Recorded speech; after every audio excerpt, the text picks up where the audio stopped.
Okay, it's Wayne Jordon here. I'm here with a very, very, very good friend, Mr. You introduce yourself, sir. Okay. Good afternoon, everyone. Or is it good morning? Or it depends on what time. Wherever you are, this book is international. Okay. So it's everything. Everything, everywhere. Good day. Yeah. I'll say good day. My name's Akwasi Duodo. I'm a good friend of Wayne's. Wayne has inspired me over the years. Through Spin, we met way back in, I think, 2011, something like that. So we go back a long way. And I'm very honored that Wayne has called me in today to talk a little bit about myself, which is probably one of my favorite subjects. Awesome. Akwasi is someone who really inspires me. I was just, and I really wanted to get his story in the second edition of Surf the Wave in this book. He's someone who I regard as massively successful. I don't really know the ins and outs of his story, which is why I've invited him down to the studio now just to talk about it and to hopefully inspire the listeners with regards to his story. But just the way that he carries himself, the way that he is massively successful and rich. I'm not talking rich financially, just as in character, in mental strength, in humour, in all aspects, and just. But what I was saying to Akwasi before we was recording is what really inspires me is how, despite all of this, despite all of the visible success, the humility, just humble, just a down to earth guy, and just the ability to be accessible, which for me defines what Surf the Wave is all about. Surf the Wave is all about just being able to generate an income with something that you're passionate about, but at the same time, being able to give back, being able to inspire those that are watching. And I am certainly one of those spectators on the beach watching you on your surfboard, surfing that wave, sir. So thank you. Honestly, I really think that you're just a great example of Surf the Wave and a great person just in general. So awesome. Man. So I'm going to dive in and just ask you some questions. Who are you and what are you about? Well, I think I've become who I am over a number of years, but ultimately I think I'm just a very ordinary guy who has found a niche in life that I've become good at. So I run a financial services company. We give financial advice to people. I'm very passionate about it because I think finances are a very big part of people's lives, and I think if we can do a good job for people and help people, for example, get on the property ladder, make sure they're insured, so if something happens to them, their families are looked after, look after their retirement, look after their investments, get them a better return on their money, that sort of thing, immensely satisfying when you get it right. So that's where I am today. And that's what I do. Cool. What did you think of Surf the Wave?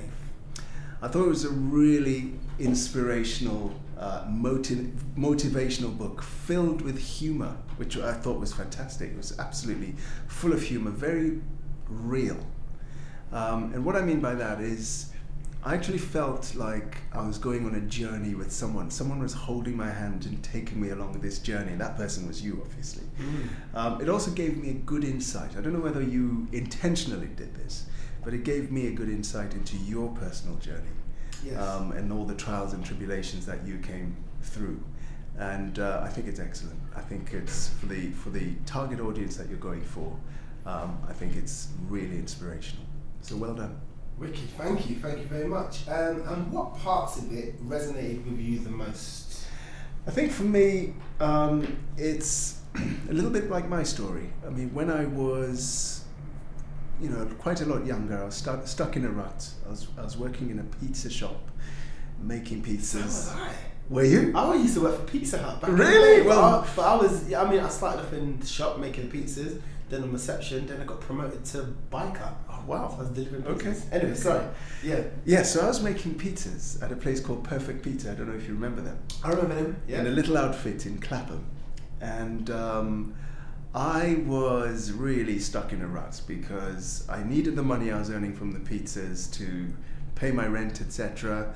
And I didn't have time to go for job interviews, so I was just stuck in this position making pizzas and couldn't really get out of it. I was there much too long. I was there for about 3 years making pizzas very, very well. You know, I was tossing them up in the air, etc., having a lovely time.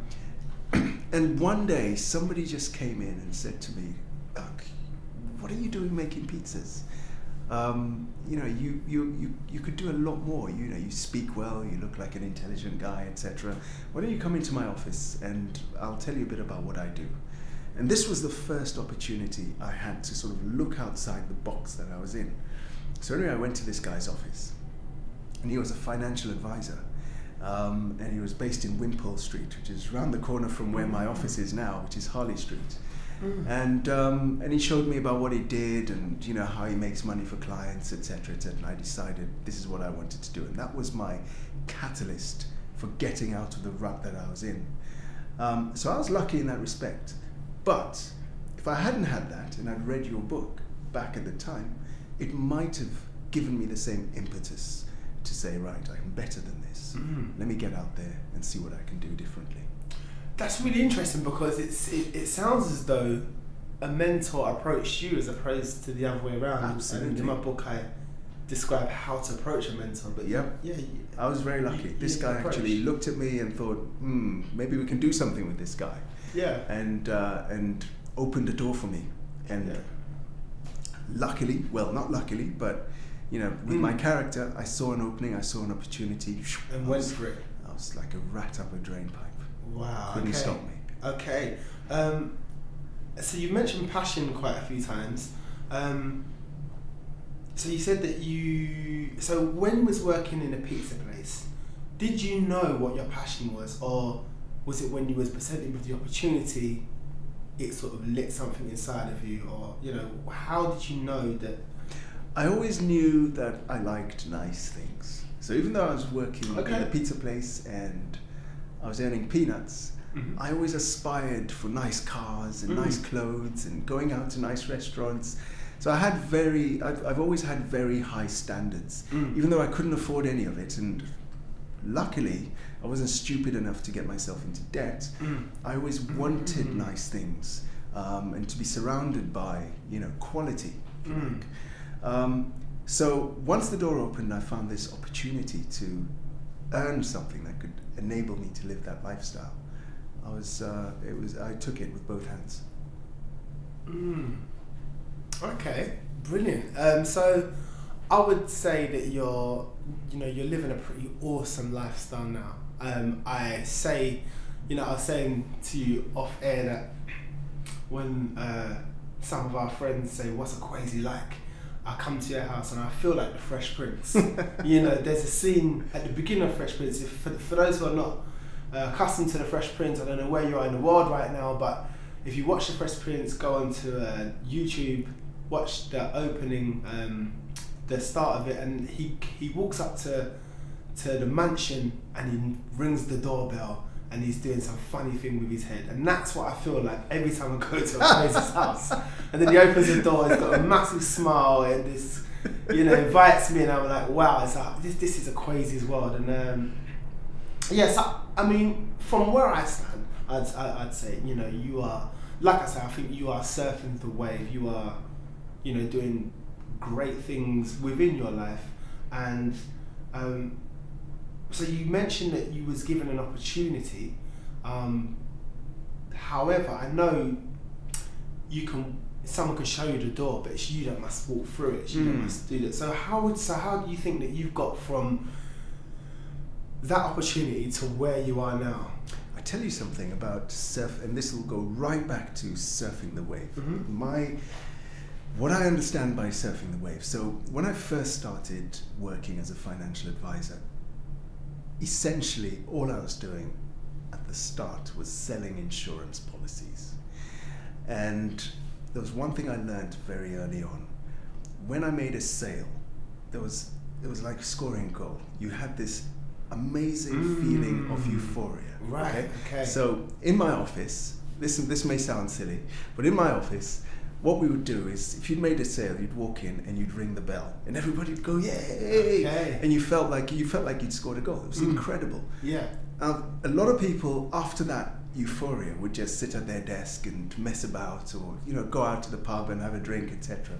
But I found when you're in that sort of high position, you're feeling fantastic, that's when you should pick up the phone and try and make even more sales. Right. Because the person on the other line will hear this high, this energy, this unstoppable person who's just made a sale is feeling fantastic. Yeah. And they won't be able to say no to you.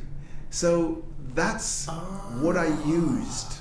This is a small example, but if you use that principle for everything in your life, when you're feeling great, that's when you pick up the phone. That's when you start, designing your CV. That's when you start making those calls. Yeah. That's when you're audacious. That works for me. And I found all these little waves have pushed me to where I am today. That's really interesting. Because I follow a motivational speaker called Eric Thomas. Have you heard of Eric Thomas? Yes. Yeah, if you want to succeed as bad as you want to breathe, then you can. Yeah. And within that speech, he says an example of, there's a guy who just won the Super Bowl. He just won the Super Bowl. So the whole world is at his feet. He's got all the money, all the success, all the fame, and he leaves the Super Bowl and goes straight to the gym and says, "How long should I rest for?" And he does one rep of the bar, brings the bar down to his chest. He's like, "All right, that's enough rest," and puts the bar up again. So that's similar to what you're saying, isn't it? He had just won the Super Bowl, but straight back to work. He's just using that energy to go on and to momentum. Absolutely. Yeah. Momentum. That is a really good principle. Yeah. And I hope you guys are taking note of that right now. Because the danger when you're successful, when you have a little success, is to just celebrate it and go out with your mates and have a few drinks and take some time off or go on a holiday. But if you use that momentum, if you use that euphoria, that high, if you could sell it in a bottle, you'd be a billionaire overnight. Yes. If you can use that to push you onto the next level and just keep doing that, repeat. Brilliant. That is fantastic. So, I think you've already answered this, but I said, what was the catalyst for change on your journey? And I think you mentioned it. It was like you like nice things. I like nice things. Yeah. As do all of us. Yeah. We all like nice things, don't we? To be honest, Yeah. Okay, so that was what drove you. So what if this opportunity hadn't arisen? If this gentleman hadn't walked in to the pizza place, what do you think you would be doing now? I think I'd still be successful in whatever I was doing. I have no idea what direction life would have taken me. But if I'd, for example, stayed making pizzas, I think eventually I'd have opened my own pizza chain. Yeah. I'm that sort of person. Yeah. I was never satisfied just being an employee and getting my wages at the end of the week, etc. I had to, because I had rent to pay, etc. I had responsibilities. Yeah. But inside me there was a drive to do something more. Yeah. One of the guys I know who worked with me in the pizza has now got 16 pizza shops. Wow. And he's making a lot of money. He's an Iranian chap, very, very hardworking, really nice guy. Yeah. But that would have been me. I'd have done exactly the same thing. Okay. Wow. Okay, cool. So you would have been successful anyway. Regardless. I So. love that. And that's self-belief. Yeah, I think so. And confidence. What are some of the key principles that you use to get to your stage now? One of them, she said, is momentum. Use that momentum. You've said, be an opportunist. Opportunities comes, jump and grab the opportunity with both hands. Are there any key principles that you've used to get to your stage now, or principles that you continue to use? I think you can't get anywhere in life on your own, in isolation. I think you need people around you. Right. So I always try to treat people well, at all levels. So, whether it's a director of a company or one of my mates from the gym, if I say I'm going to see somebody at 4 o'clock, I'll be there at 4 o'clock, etc. Those sort of principles I think should run throughout your life. on all levels. Just treat people well. Okay. And you'll get a lot back in return. I mean, don't go looking for something back in return. I think if you just give, you open yourself up for receipt. And it's become automatic with me, I think. I think it's just automatic that I treat people. Everyone tells me that I treat them well and I'm respectful, etc. I think that's the fundamental principle, regardless of how successful you become.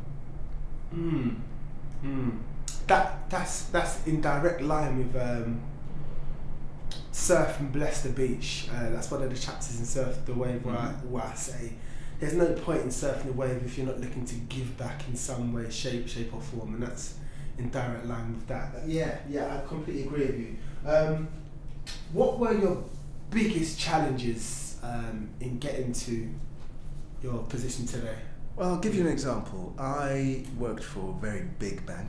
I was very senior. I had a company car. I had a pension.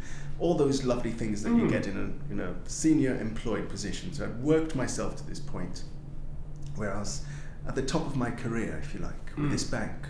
And I decided to throw it all away and set up my own company. Now this is the game changer, because this is I didn't know you back then in those days. I've only known you as someone who works for themselves, someone who's in control of their time to a certain extent, and someone who calls the shots. Yeah. I've never seen you in an organisation so. Yeah, I had a fabulous career with this bank. Yeah. 7 years I was there. I didn't intend to be there that long, but I had such a nice and warm and wonderful career with this particular bank that I ended up staying there longer than I should have. But eventually I grew out of it and I decided to set up my own company. So I had a vision to set up my own firm of financial advisors, which is what I've got now. And decided to speak to my parents about it. My parents' attitude: are you crazy? You've got this fantastic job, you've got a company car, you get sick pay, you get holiday pay, what more do you want? Why do you want to leave this and go and set up on your own? What if you fail? What if it all goes crashing down? What if you invest money? What if? And doubt was thrown at me from all angles. It wasn't just my parents, it was my my brothers, my sister, for example. Why are you doing this? Everything's going well. If it works, don't fix it, etc. I ignored everybody, went out and did it on my own. First 6 months were very painful. I was just watching my bank balance going down as I was investing everything I had in this business. Yeah. Until it got to the point where I was thinking, goodness, if this doesn't work, I'm in big trouble. Yeah. Luckily, just before I hit rock bottom, it started showing some signs of life. Wow. And for me, that was the biggest challenge. It was that 6 months. It was so easy it would have been so easy to just throw in the towel. Yeah. I think this is not working. Crawl back to the bank and say, can I have my job back, please? Yeah. They would have taken me. Yeah. But no, I stuck with it. Okay. And after a year, I went back to the bank and I ripped out my manager from his job, and he came and started working for me. Wow. Yeah. Incredible. Yes. That's incredible. Yes, my boss was now working for me in my firm. Wow, the table's turned, Charlie. Wow, incredible. So, take me back to the point where you've decided that. So in your firm that you used to work at, you've decided that you want to leave, or that you're going to set up you're going to set up your own thing. Take me back to how you actually left, how you felt. Did you hand in a resignation? Did you speak with your colleagues? Did you, what? I'll tell you a little secret. I was driving too fast around Dulwich in my company car, and I had 9 points on my license, and the police stopped me and decided to give me another 3 points. So I got banned. Now, when I got banned, I just lost my ability to travel. I lost that freedom. So suddenly I was confined to working in the bank all the time. Okay. That was a catalyst because I had a 3-month ban. I had 3 months where I'm now coming into work and sitting at a desk, open plan, with all these people, right, and working in this environment. And one day I looked around and I thought, I really don't belong here. Right. I honestly do not belong here. I need to go out and do my own thing. And that was the trigger point for me to start formulating a plan to get out and do my own thing. So I started researching other financial firms, how they worked. Some of the best ideas are ideas that are copied. So, don't try and reinvent the wheel. I always say that. So look at a firm, see how they're working. How could you do it better? So that was my initial strategy. Find out how other firms work. See how I could do it better. And a little bit more meat on the bone. After a couple of months, 2 months, 3 months, I was never quite ready. I'll never say I was ready, but it's time to make the jump. And that's when I handed in my resignation when I was nearly ready. You're never always nearly ready. Yeah. Okay, You're never totally ready. So talk to me about, you said you were doing research and setting up sort of behind the scenes. Was this during work time that did you used to have another laptop up and did you think, was you going home putting in extra hours at the weekend? How did you do that? What method did you use to? I knew a few people who run financial services companies. Well, not run, but worked in them. Yeah. And I just started picking their brains and saying, how does it work? And how do you do this? And how do you deal with a regulator? How do you do your marketing, etc., etc. And just talking on the phone during work hours, naughtily, of course. Right. And just, this was 97, so the internet wasn't what it is today. Right. You can just go and research and find out stuff on the. So literally, I had to make phone calls and talk to people and pick people's brains, and that people started getting interested in what I was doing, and people love talking about themselves. You ring a business owner and say to them, "Listen, I'd like to interview you. I'd like to find out how you set up your business." Yeah. They'll give you their time of day because people love talking about themselves. Yeah. Listen to me now. Yeah. So I did a little bit of that, and had some meetings with people, and they told me everything. Yeah, you do this. I started this. This is what you be careful of that. Don't do this. And people were so generous with their information. Yeah. After 3 months, I was ready to. Yeah. Well, I was not. I was still terrified. Yeah. It's a very, very big leap of faith. Yeah. But I made the jump. So you were terrified. How did you push through that fear? What gave you the ability to jump from that plane 100,000 feet? What because someone wasn't there to push you. You just had to jump. Why did you jump? Was it that you sit in an open plan office, or you wanted nicer things, you wanted more money? What was that? It's a combination of things. The thing that made me jump the most was a combination of madness and adrenaline, and you get a big rush from that. Yeah. From saying to yourself, "My God, I've been doing the same thing for 7 years. Finally, I'm going to really take a risk. This is all or nothing." That can break you. That thought can actually break you, or it can really give you strength. And it's just a mindset thing. If you can turn it into positive energy, it's like being on the start line of a 100-meter race. You've got all these people next to you. They've got great big muscles, etc. And that can paralyze you, or it can really give you a spurt of energy. It gave me a spurt of energy, so that was it. Literally, the combination of fear, madness, adrenaline. Let's go. And how did you manage the naysayers? So I describe in my book as sharks, people that don't have positive things to say about your aspirations. How did you manage that? How did you? I was always respectful. I always listened to what people had to say, because you can learn things from anybody. But I was stubbornly selfish in my goal. In that stubbornly selfish. Yes. I like two very selfish. Yeah. Two very strong words. That's a gem there. Yeah. But I didn't necessarily want to prove to them that I could do it.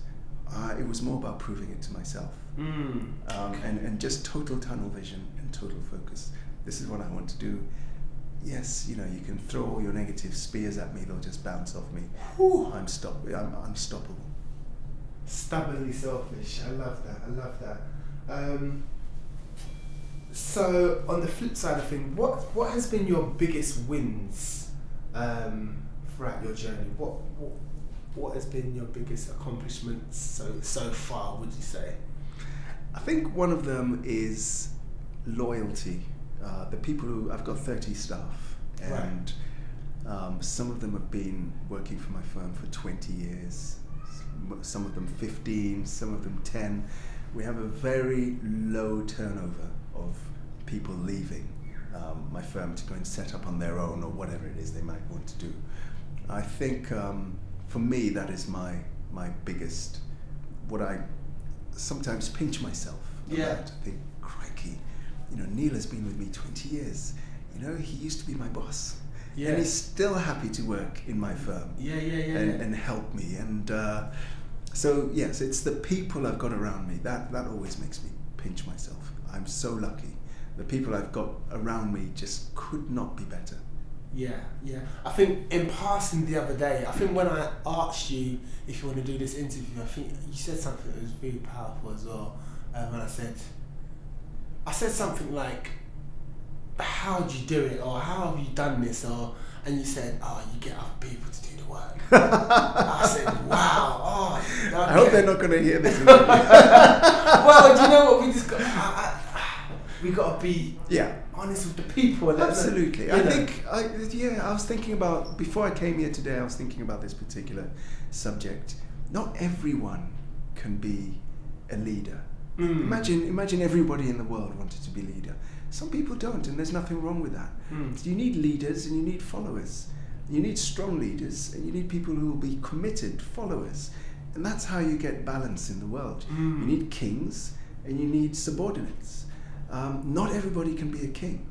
And you get a handful in life of kings. You get a handful of leaders. And you get hundreds and millions of followers, who will follow one person. So we can't all be leaders. So I think before anybody starts on a journey of leadership, they should do a real soul searching. Are they really a leader? I honestly believe I was born to be a leader. I always wanted to be at the front. I always wanted to take charge of things. I always wanted to be in control. I'm a bit of a control freak. So I think, rightly or wrongly, I'm just a leader, and that's who I am. And if I do anything else, I'd be lying to myself.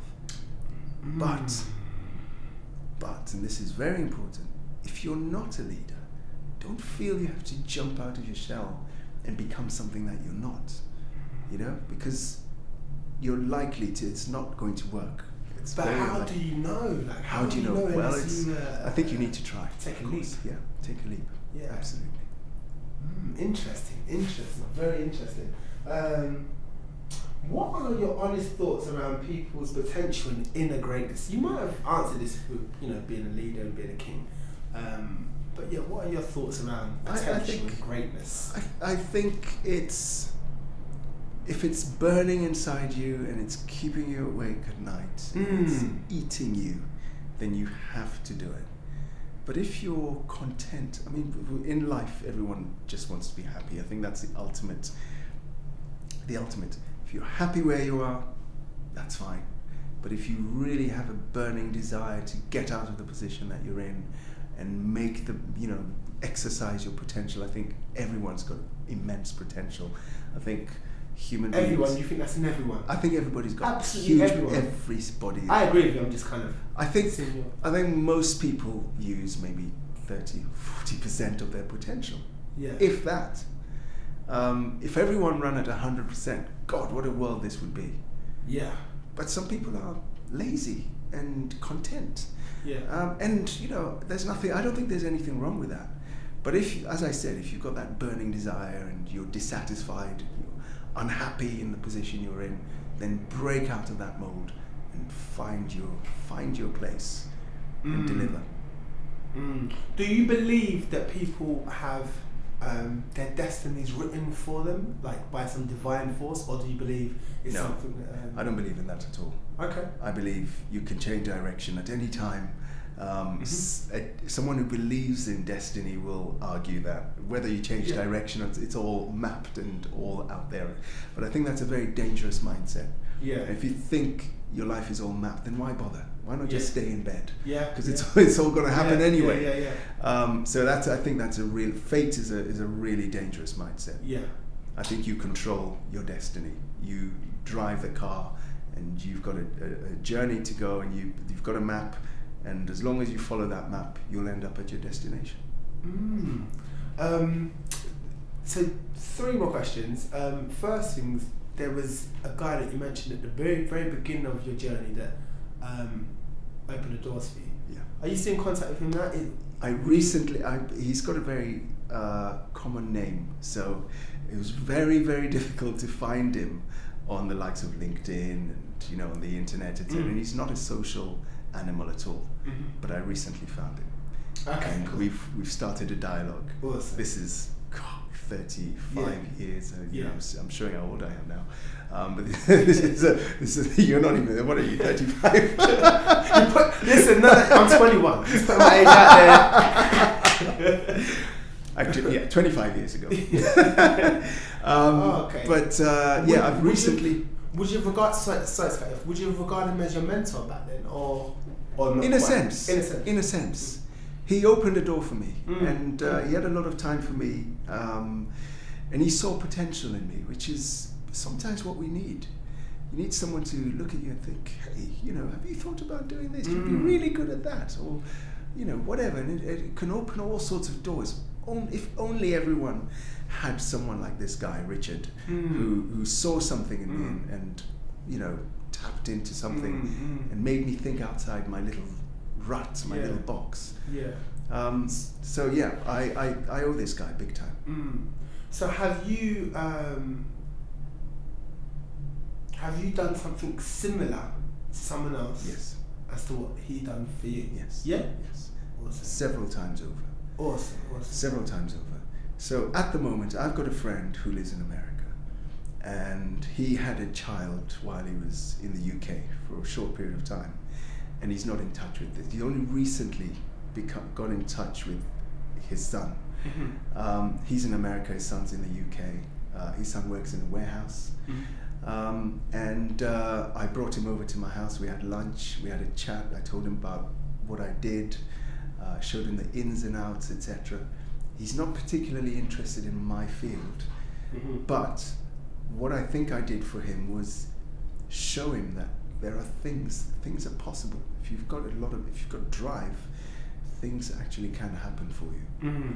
So yes, as any opportunity I get to help younger people, I'm in there. Yeah, I mean, they say when you're on the top floor, you send the elevator back down. Yes. So, I can vouch for Akwasi. He supported me so many times.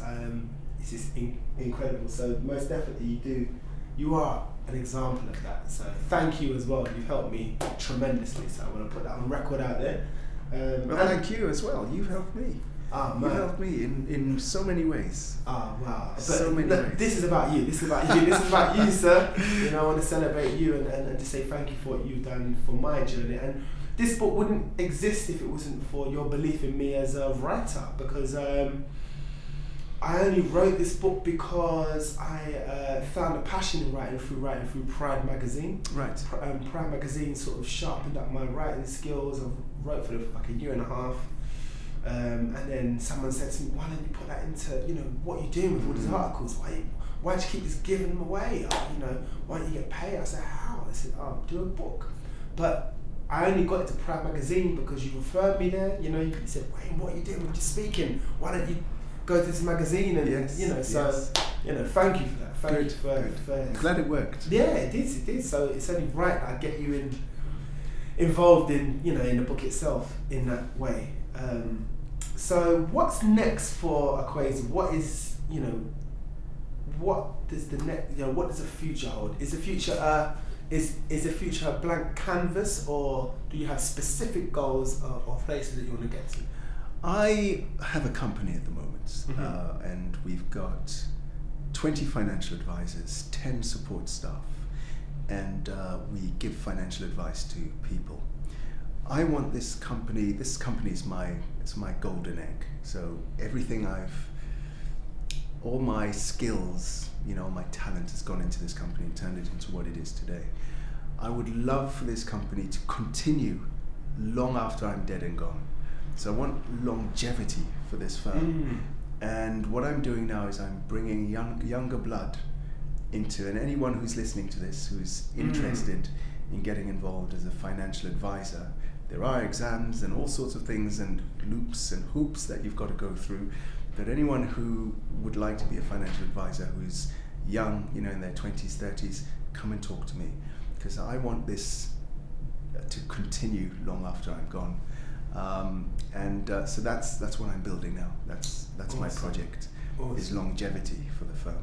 Awesome. This is a random question. What would you say to someone who's probably not in the 20s or 30s, probably the 40s and 50s,